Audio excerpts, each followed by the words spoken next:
Thanks, Jennifer.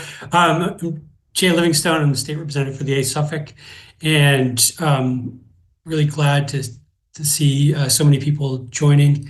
Some of the colleagues that I saw included China Tyler, Rob Consalvo, Ted Phillips, Kip Diggs, Mark Sylvia, who I haven't had a chance to meet yet, but was just elected. Um, uh, Don Shand, and I'm sure I've missed others. And then there's many other offices represented. Thank you all for coming. I always check in with Jennifer Peterson from Mass Waterworks every year, as I find her one of the most knowledgeable people about water infrastructure in the state, to check in about some of the legislation that I've worked on with her, and what I as a legislator should be thinking about. And she is always incredibly knowledgeable, but when she can't answer a question, she has a slew of experts that she can introduce me to, and that's very helpful too. And so as had that check-in a couple months ago, we thought it may be helpful to have a larger discussion with the legislature about some of the things that are happening. And so I'm pleased to present Jennifer and turn the show over to her, along with some of the experts that she's brought together today. And with that, Jennifer Peterson. Thanks, Jennifer. Thank you so much, Representative. I really want to thank you for suggesting this briefing today. My name is Jennifer Peterson. I'm the Executive Director of Mass Waterworks Association. And we know that many of you may be aware of your local water and wastewater issues and needs, but this is a great opportunity as you begin the new session to get a bigger picture of the needs statewide. And so I'm pleased to sort of drive the presentation today, but I'm going to turn to some of my colleagues to also give you their perspective. So our other presenters you'll hear from today are Abbie Goodman, Executive Director of the American Council of Engineering Companies of Massachusetts, Joe Nolan, Executive Director of the Utility Contractors Association of New England, Philip Guerin, Executive Director of the Massachusetts Coalition for Water Resources Stewardship, Matthew Romero, Executive Director of the MWRA Advisory Board, Jason Palitsch of the 495 Metrowest Partnership, and our other partners in this effort are the Mass Municipal Association and the Mass Water Environment Association and the Boston Society of Civil Engineers. So you'll hear from many of us today, and we're really pleased that you can join us for this important conversation. So our briefing today is going to talk to you about the state of water infrastructure, the water infrastructure funding needs and gap, the economic impacts, infrastructure funding, design and construction process, and then certainly what we hope you can do to help us. Our key takeaways are that water infrastructure has been woefully underfunded for decades, and I think you'll see that throughout the presentation today. We really are reaching a crisis point where continued reliable service is threatened. We have increasing regulatory and legislative mandates, which we're finding to be unsustainable, and water infrastructure funding really is a shared obligation. So we certainly know that local ratepayers play an important role here, but the state and federal funding is really important to keep wastewater and water services affordable for the Commonwealth's residents and businesses. So why are we here? Well, aging infrastructure needs attention, and we put together this slide just to show you a few things. You know, the more visible water main breaks that happen in your communities. What you may not see is sort of the behind the scenes. Many of these treatment plants were built in the 1970s with lots of federal support. They are being held together today by wrenches through major valves to keep things running. We have water mains that are sort of corroded with mineral deposits, and so that reduces the flow. And I love to include this picture at the bottom here, which just shows you how complicated water infrastructure upgrades can be, especially in an urban environment. So in the city of Boston or the city of Springfield, where you've got lots of utilities underground, this may be what is encountered, and you can't even see the water main in this, so you can understand how difficult it is to upgrade that infrastructure. Our cost of service is made up of many things. Obviously, it's the infrastructure, so the pipes and the pumps, the treatment plants. It's also the staff, the licensed operators needed to run these systems, the chemicals, the energy, and our compliance with regulatory mandates and obligations. I want to talk to you about a few of the current challenges facing public water systems. And I want you to think about the fact that public water systems aren't just large municipal systems. They could be businesses in your district that have a private well and serve more than 25 people. So a public water system could be a restaurant, a daycare, a gym, a school, a trailer park, a condo association, or an office building. And it's often hard for these smaller public water systems to get the funding needed to update their infrastructure or to comply with their regulatory obligations. So aging infrastructure is a major challenge. Two of the more visible challenges we're facing on the drinking water side includes lead service line removal and PFAS. And many of you may have gotten calls from your constituents over the past month or so that they got a notice in the mail that their service line was either lead or it was unknown. It caused a lot of alarm in communities. And it was required by EPA that we send out these notices and that we notify people whether or not they had a lead service line or an unknown line. There is a lot of work to do in the next decades around lead service line replacement. There will be much more funding needed to comply with the components of the lead and copper rule. And so that's one of the major challenges. Perhaps the most visible challenge is PFAS. And I think you've all heard of PFAS. The legislature passed a bill at the end of the session to protect firefighters from PFAS exposure. And I know that Speaker Pro Tem Hogan has been working hard along with Senator Sear on a more comprehensive PFAS bill, which I think will be reintroduced this session. But Massachusetts water systems have had a standard in place since 2020 that their drinking water cannot exceed 20 parts per trillion. EPA last year passed a more stringent drinking water regulation, so they have lowered that standard to 4 parts per trillion with compliance required by 2029.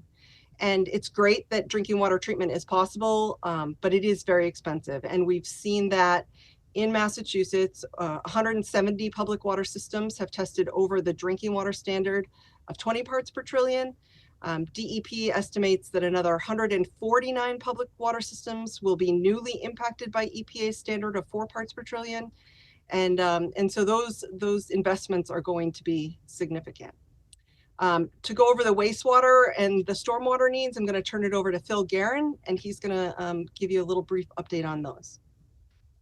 Thank you, Jen, and thank you, Representative Livingstone, for setting up this briefing, and thank you all for attending today. So the challenges on the wastewater and stormwater side, what we typically refer to as the clean water side of the agenda, are no less daunting and maybe even greater than those in drinking water in some ways. We first have the biosolids crisis. So biosolids, that's sewage sludge. I know you're thinking, what topic could be more electrifying and sexy than sewage sludge? But here we are. The wastewater treatment plants in Massachusetts generate over 165,000 tons of biosolids every year. 40% of that gets incinerated, about 40% is land applied as a soil additive fertilizer, and about 20% is landfilled. In recent years, it's been found that biosolids can contain PFAS, and that's a game changer.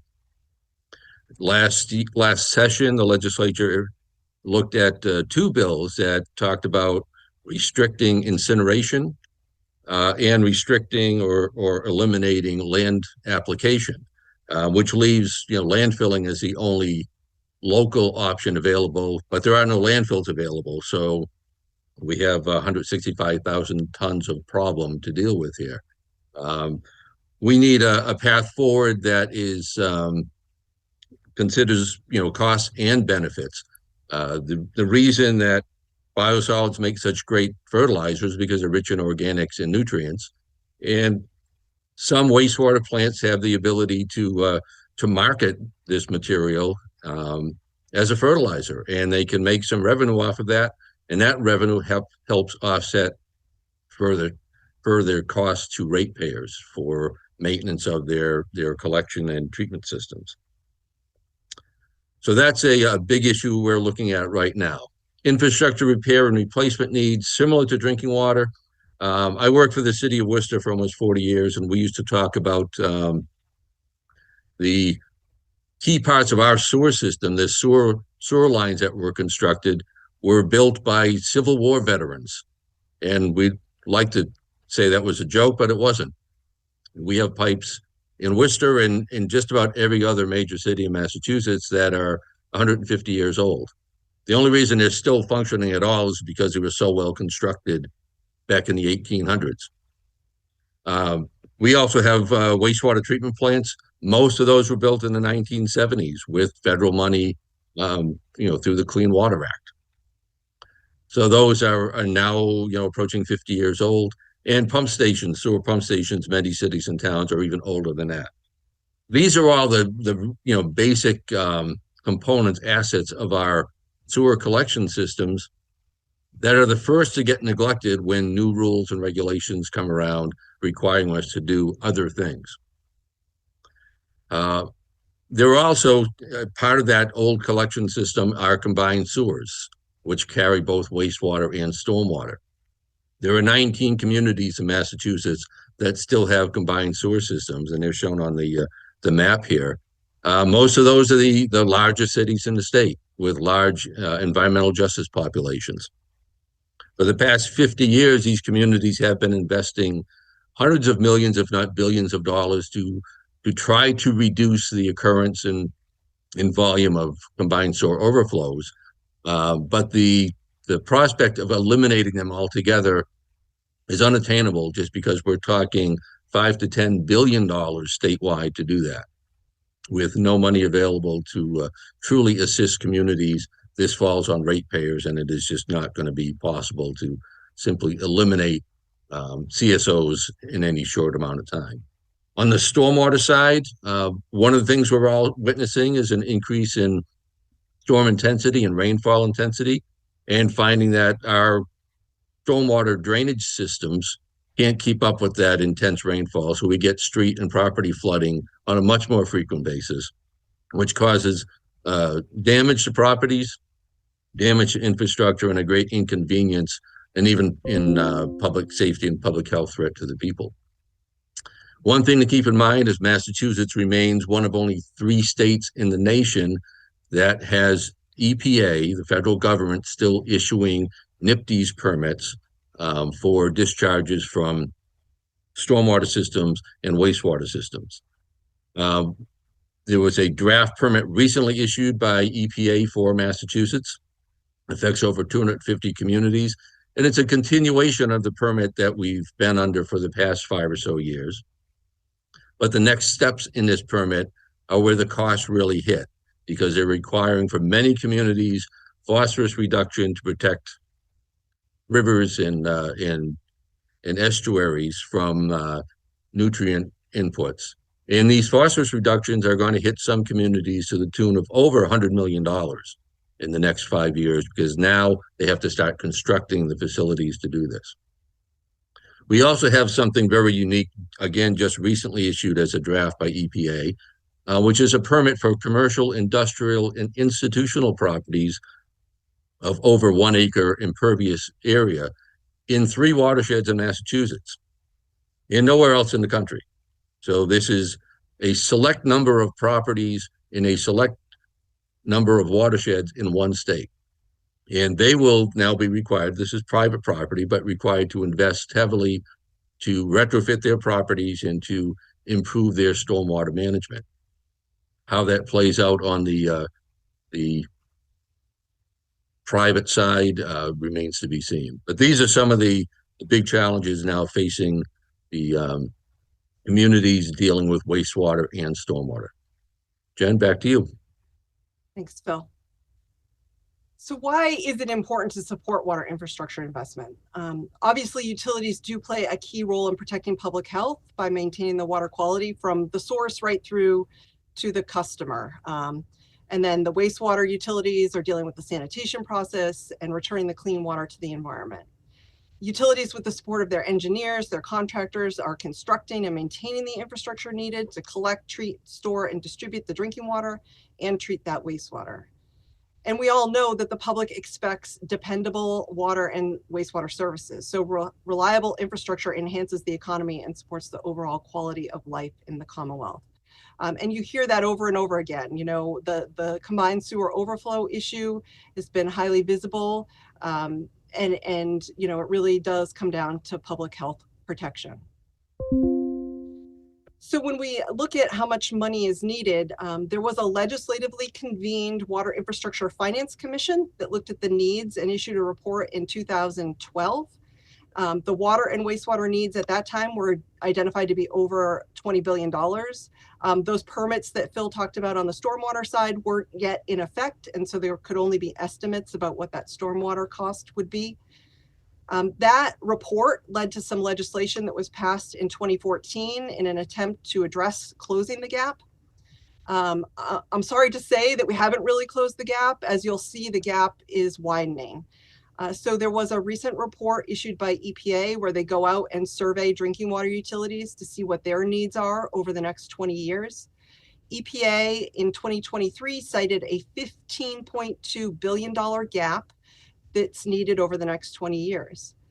It's important to note that this was based on 2021 data, and so it does not include any estimates about what it will cost to treat for PFAS at EPA's level of 4 parts per trillion. We know that Massachusetts utilities have already invested hundreds of millions of dollars to comply with the Massachusetts standard, and so it really could be a great deal higher than this $15.2 billion when you deal with getting PFAS to 4 parts per trillion. On the wastewater side, we call this the clean watershed. So EPA similarly went out and surveyed the needs on wastewater and stormwater. This report was issued in April of 2024 based on the needs in 2022. It is expected that $21.7 billion will be needed to address wastewater and stormwater over the next 20 years. So we know that we have seen significant funding come in from the federal government, really once in a generation funding and unprecedented funding. And so you may ask how that all fits in to our needs. So the American Rescue Plan, or ARPA, drinking water, wastewater was one of the key things that ARPA money could be spent on. The Commonwealth received $5.3 billion in discretionary funding. And in 2021, the legislature authorized $100 million of that for water and sewer infrastructure, mainly to address PFAS and CSOs. That money went through the Clean Water Trust, which we'll talk about in a little bit. In 2022, the legislature directed $115 million of the ARPA funds to the Clean Water Trust. So it was great to get that $215 million. The Bipartisan Infrastructure Law, or the Infrastructure Investment and Jobs Act, you'll hear me refer to this as Bill. Drinking water is receiving $618 million. That is for general projects, lead service line, and emerging contaminants. And the clean water side, so that wastewater and stormwater, will receive $391 million. So that's a total of a little over $1 billion distributed over that 5-year period of the BIL. It's important to note that there's emphasis on loan forgiveness for disadvantaged communities in that. So some communities will get principal forgiveness or grant funding. Others won't be eligible for that piece of it, but there is definitely more funding available through the Clean Water Trust and the SRF process. The only way to access that BIL funding is to apply through the State Revolving Loan Fund and the Clean Water Trust. So when we look at what that funding gap that EPA has identified is at $36.9 billion, we see, the $1 billion from BIL represents just 3% of that identified need. And you can see the ARPA funds here shown on the graph as well. So we've got a great way to go in terms of trying to get us towards closing that gap. with that, the economic impacts of water infrastructure investment, water-related infrastructure and capacity is critically important to achieving the housing goals. And Mass Waterworks has submitted some information to the Unlocking Housing Production Subcommission as they review sort of how they're going to move towards the housing goals. There are certainly economic losses that can be encountered. Before I get to the economic loss piece, I'm going to turn it over to Jason Palitsch to talk a little bit about an issue facing one of his communities. And so, Jason, do you want to talk about the housing issue?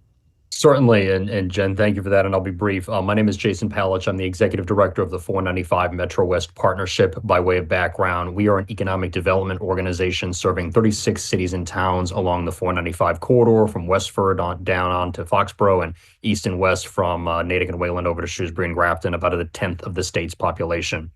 We work with all of our stakeholders, businesses, municipalities, and others to advocate for resources for our region to promote sustainable economic growth with a heavy focus on transportation, housing, and water infrastructure. I just wanted to illustrate a little bit the importance of water infrastructure to economic development. Aging water and sewer infrastructure and or a lack of capacity are direct barriers we see to economic growth.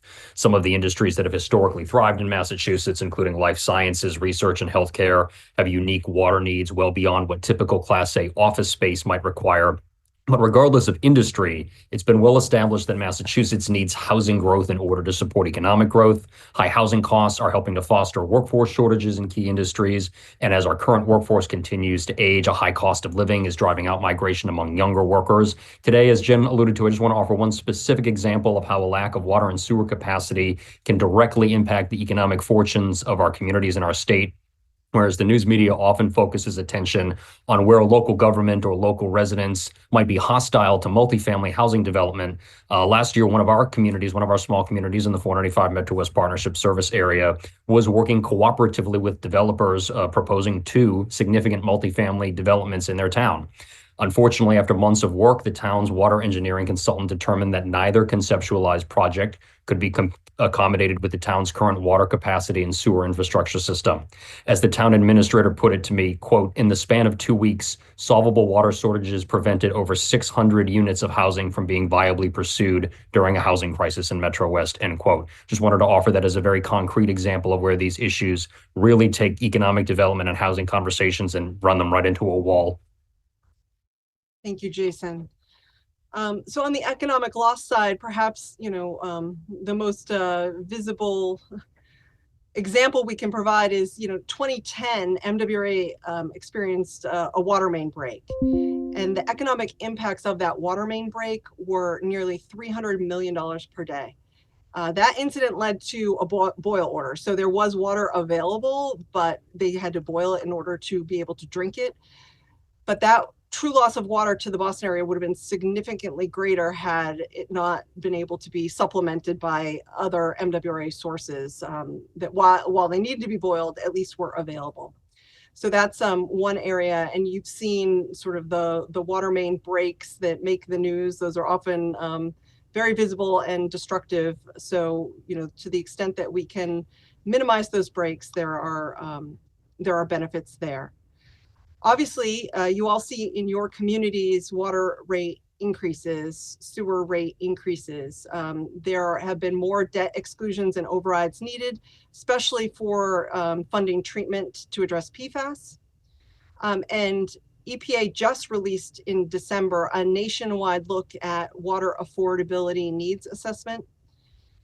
Nationwide, it's estimated that rates are already unaffordable for 9 to 15% of households. That's 12 to 19 million households.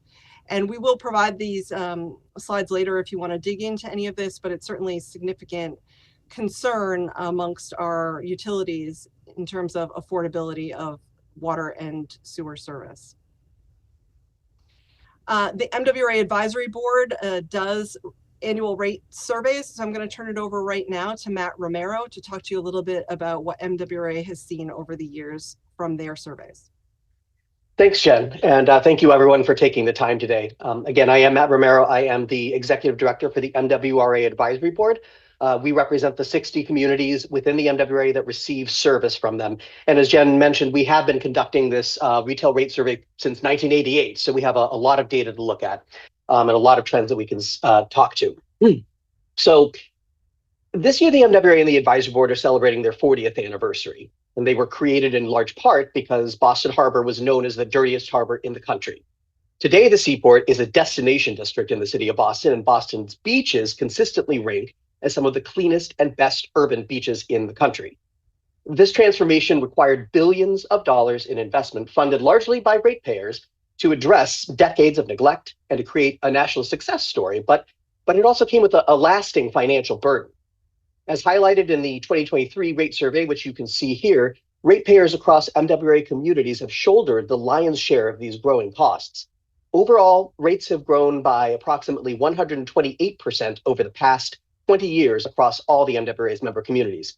On this slide, from Chicopee's 125% increase and Worcester's 130% increase in the central part of the Commonwealth, to Framingham's 120% increase and Boston's 138% increase as we make our way east. That's what we're seeing is it's a direct impact on communities and their ratepayers across the region. These costs have largely been to address decades of neglect, exemplified by the Boston Harbor cleanup, as I had mentioned before. It transformed the region, but its financial impacts are still being felt. And yet, even these historic investments haven't been enough to bring our community's infrastructure to a sustainable baseline, or else there wouldn't be a billions of dollars funding gap like Jen had mentioned before. Adding to this are the new unfunded mandates also mentioned, such as the requirement to replace lead service lines, mitigate PFAS contamination in both the drinking water and the wastewater side, neither of which were incorporated into that original gap analysis, as you heard. So these expenses are mandatory and unavoidable, meaning that one way or another, these dollars are going to be spent. And with the federal funding diminishing, as we mentioned, as those programs expire and without additional state support, the burdens of these rising costs are going to fall directly on the ratepayers. And these burdens aren't just for MWRA communities. Every community in the Commonwealth and their ratepayers will have to pay for these additional costs while trying to fund their pre-existing infrastructure needs. Closing the gap to bring our communities and utilities up to date and addressing these new unfunded mandates requires a real partnership across the federal, the state, and local government levels. Ratepayers have carried the load for decades, as you've seen in these charts, and now we're asking for your support to help ensure that they aren't left bearing more than their fair share of this shared responsibility. Thank you so much for your time. Thanks, Matt. So you may ask, about the funding piece and how water infrastructure projects get addressed. And so for that, I'm going to turn it over to Abbie Goodman to talk to you a little bit about the process by which we get our infrastructure projects going. Abbie? Thank you, Jen, and thank you, Representative Livingstone, and to all of you for joining in. My name is Abbie Goodman. I'm the Executive Director of the American Council of Engineering Companies of Massachusetts. We're a business association of about 120 member firms employing over 7,000 engineers, land surveyors, scientists, architects, and other design professionals that design infrastructure, all kinds. Water, transportation, climate resiliency, you name it, our folks are involved with that. You've heard some reference to the Clean Water Trust here in Massachusetts, a very effective tool that over many years has been the repository for federal funding available for water, wastewater infrastructure, and then turning around and managing a program to distribute it to municipalities, MWRA, and regional systems through a series of grants and loans through other projects. It's a multi-step process to get projects ready to be considered. Once they have some kind of indication that there will be some funding available, communities have to have identified their needs. They have to have capital improvement plans. Projects have to get local approval by town meeting in some cases, by a city council and other entities. Projects must be designed. Design is very complex. And then the construction of the project must be put out to bid. the construction must be awarded, and then construction goes underway. It could take a couple of years for a community to go through this entire process. Next slide. So let's talk briefly just about the role of engineering firms in this. Our folks work with water system operators and municipalities on planning studies. We conduct environmental and studies, and also seek environmental and other permits that are necessary for projects to move ahead. We work with regulatory agencies, both at the state and federal level, design systems to actually do the system design, prepare the bid documents for projects to be put out to be bid, to be built by contractors, and then conduct needs assessments with partner communities for future improvements in the systems. Where are the bottlenecks in the process that make it even more complex? Most of the funding for work done by engineering firms comes from the local system, not through the Clean Water Trust. We're seeing, like many others, workforce shortages as many people have retired, and we're actively working to get more people into the profession.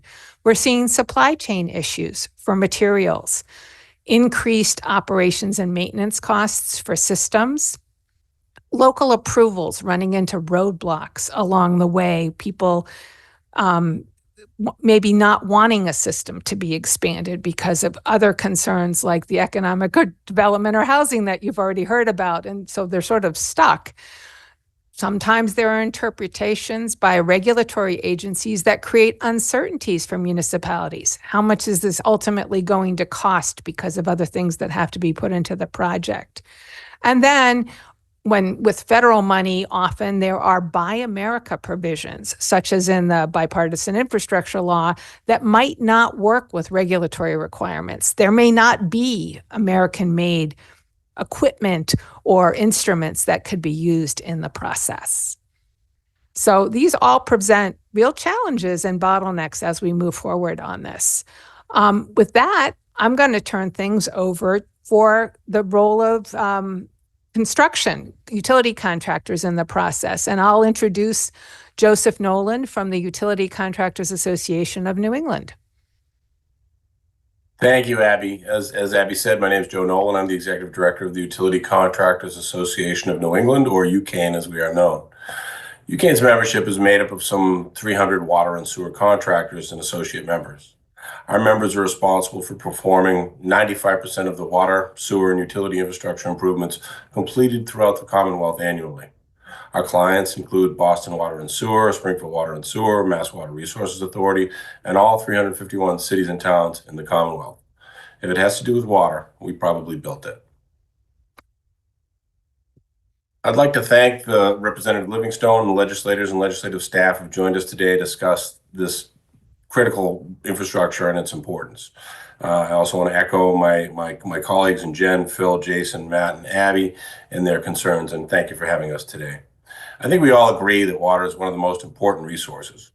What legislators on the state level might not fully recognize, as mentioned earlier, is that critical federal funding provided through the American Recovery Rescue Plan Act and through the BIL or the IIJA, whichever set of letters you want to use, is sunsetting in the near term. These diminished resources come at a time when competing interests for water dollars are at their highest. Mandatory lead pipe removals and PFAS testing failures are requiring significant investments well beyond the need to replace our aging water and sewer infrastructure. And as you saw from the pictures earlier, it's aging. It's some cases 70, 100 years old. And water matters, and now is the time for you as legislators to pick up that theme. Next slide. 2 years ago, UCANE partnered with its allies at Mass Waterworks, American Council on Engineering, and many of the other groups represented today to support the Invest in Water campaign, which continues today. As such, I'd like to leave you with one key theme. Please, when you go about your legislative duties in the next session, when you embark on a $4 billion housing program, it starts with investment in water. As Jason indicated, a lot of projects don't get off the ground because the pipes aren't there.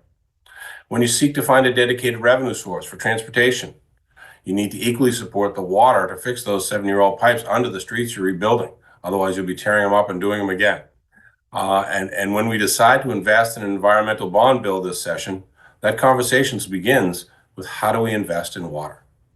So thank you for your time. Please keep an eye out for opportunities to support our Invest in Water campaign and move this critical issue forward. Thank you, Joe.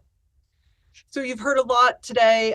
Certainly infrastructure and investment opportunities are protection of public health, increasing climate resilience, which we know is really important in the Commonwealth, improving the environment, and creating jobs. There's lots of data to support that investment in water infrastructure really does drive the economy and drives jobs. So, our parting words to you in terms of what you can do to help. As Matt said, this is a shared partnership. So we know that the local ratepayers play a role, the state plays a role, the federal government plays a role. We are closely watching federal earmarks, which are sort of eroding away the money that's going to the state revolving fund in terms of the base grant. So when Congress decides to give an earmark for water to a particular community, that money is coming off of the top of the SRF funds that are going to support the program statewide. Our groups are working on a letter to the congressional delegation to make them aware of this. We certainly support earmarks for water-related infrastructure, but they can't take it off the top of what they are giving to the rest of the state. It not only funds the important infrastructure work we're doing, but it also supports staff at the regulatory agencies to assist us in this effort. So there is a role to play in making sure that Congress is dedicating water funding beyond the BIL years. BIL, like I said, once in a generation funding, but we need more of a commitment there. Within the state, Representative Livingstone is going to refile a water bond bill that he has filed on our behalf for many sessions. We are also talking with Representative Phillips and others about an omnibus water funding bill to incorporate many of the suggestions that were made in that 2014 law that was trying to address closing the gap. You all know that the environmental bond bill will be coming soon. We know the administration is working on that, and our groups have sent our priorities to the Executive Office of Energy and Environmental Affairs for consideration. So, there are opportunities for increased funding. We want to make sure that you are looking at that and that we can try to direct more state funds to water infrastructure projects. Clean Water Trust is great, but there are certain hurdles, as Abbie said, to get through that process. So to the extent that those can be given out as grants to communities, that's even more beneficial.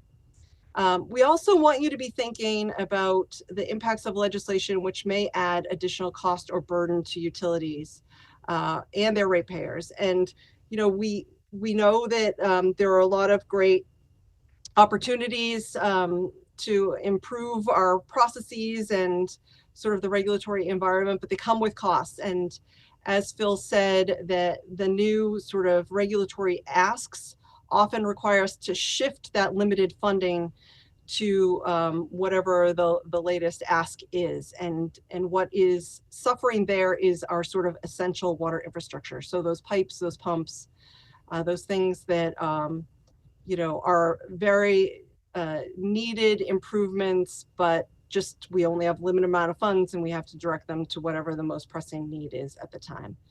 So please don't let water infrastructure remain out of sight or out of mind any longer.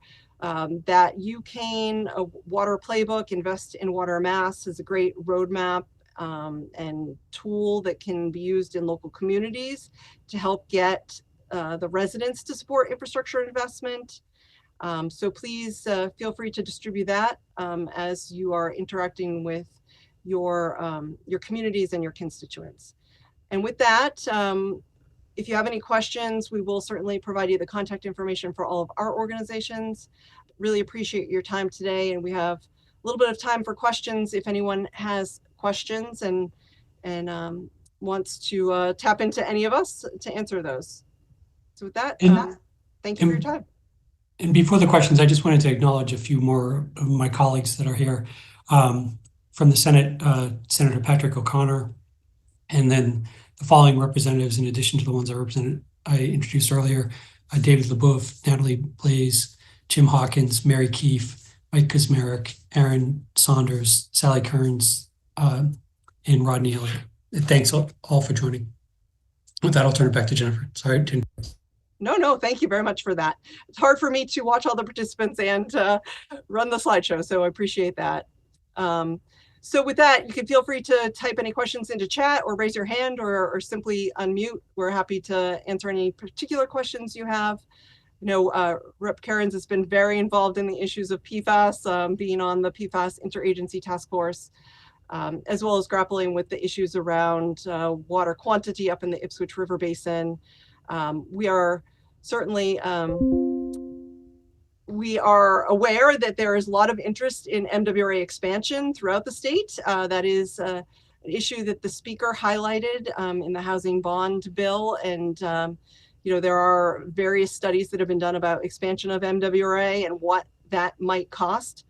It is $1 billion to move it north, to move it south, to move it west. So certainly, you know, we don't have enough funding to do that, but that those evaluations have been done. Yes, Representative Diggs, do you want to? Hi, yes, quick question. You know, I live on the Cape, I'm second Barnstable, and, you know, we have a lot of issues going on with this water and infrastructure. And what we've also been noticing is that, you know, as you said, it takes quite a few years to get the process going. But by the time you get the process going and you got the permits and everything, there's also things that are coming out that's newer than the thing that you process. So, you know, when you got your excavator already in the ground, then they want to play, hey, let's make an audible. Well, that's kind of hard to make an audible when you're already 20 feet in the ground, or, you know, and then you want to change something. So, you know, we have to be understanding and know that we, you know, the parameters have to kind of be allowed for the, you know, this is going to be okay for these many years, so that maybe we can change on the go, so to speak, but still keeping everything cost effective and everything for our various towns in the state. You know what I mean? It's excellent point. Yes, and we are seeing that on the PFAS side, obviously. So we've had a standard in place since 2020 for PFAS at 20 parts per trillion. People went forward to try to design, you know, treatment to meet that 20 parts per trillion. Thankfully, you know, when you install treatment, it usually gets you to non-detect. But now with a 4 part per trillion standard coming on PFAS, you know, those carbon vessels that people have put in, which they had planned to maybe only replace their carbon every year, 2 years, they may now have to replace it every quarter or every 6 months. You know, time will tell on that. But certainly a very good point about, you know, the need to recognize the process, the funding, and then the compliance timeframe. Very definitely. Thank you for raising that. And we don't have anyone here specifically on, you know, to address the Cape issues, but the Cape obviously is facing, you know, significant wastewater needs. And, you know, there is the Water Protection Trust money that's going to, you know, try and help support that a little bit, but certainly not enough.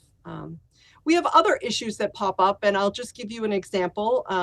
In December, the plumbing code changed. And so that, you know, pretty innocuous change of the plumbing code now is requiring that unoccupied structures have a bathroom. Now, you may think, okay, these unoccupied structures could be the size of a shed. And I will just give you an example from the Cape. You know, we had Barnstable already embarking on a treatment plant to address PFAS. That treatment plant did not include a bathroom. The engineering solution to that new plumbing code requirement is a standalone bathroom to meet the plumbing code. That standalone bathroom has now resulted in a $488,000 change order for that project. So, you know, that is something where, you know, Abbie and I have been trying to, meet with the plumbing board, get them to see that there are significant costs being faced by that, sort of what may be considered a minor change, but certainly has significant impacts. In the town of Stoughton, they were already well along in a sewer pump station. That pump station was around 253 square feet. Wasn't a big pump station. The plumbing board denied the variance on that and required them to put a bathroom in for a $35,000 change order. So you're certainly right that there are other issues that impact overall costs, and certainly your support on trying to manage those is much appreciated. Anyone else have any questions for our group?